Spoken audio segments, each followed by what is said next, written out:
दिनांक 15 रोजी सकाळी 11 वाजता आष्टी येथील आमसभा होईल आणि दिनांक 16 रोजी सकाळी 10 वाजता पाटोदा येथील आमसभा होईल आणि 2 वाजता शिरूर कासार या तालुक्याची आमसभा या ठिकाणी होत आहे।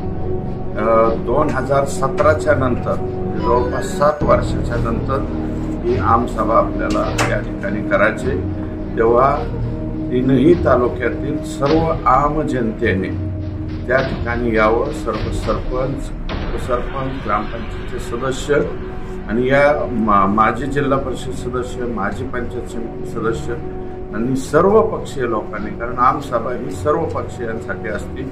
अधिकारी आम्ही सर्वच्या सर्व हजर ठेवण्याचा प्रामाणिक प्रयत्न त्या ठिकाणी करू, परंतु आम जनतेने या आमसभेला यावं अशा प्रकारची विनंती। पाटोदा आणि शिरूर तीनही बीडीओंना या ठिकाणी मी सांगितलेलं आहे की शेत तलाव आणि घरकुल सगळ्या योजनांमधले सगळेच्या सगळे त्या ठिकाणी चालू करावे। आणि शेतकऱ्यांना एक विनंती आहे की सगळ्यांचाच कल विंधन विहिरीकडे दिसतो। विंधन विहिरीच्या ऐवजी पूर्वी आपण 30 बाय 30 बाय 3चा शेत तलाव घेत होतो।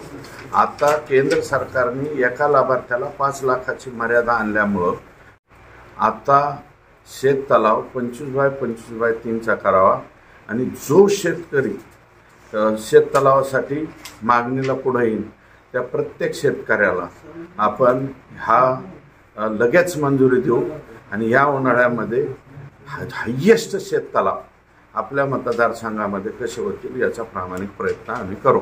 धन्यवाद।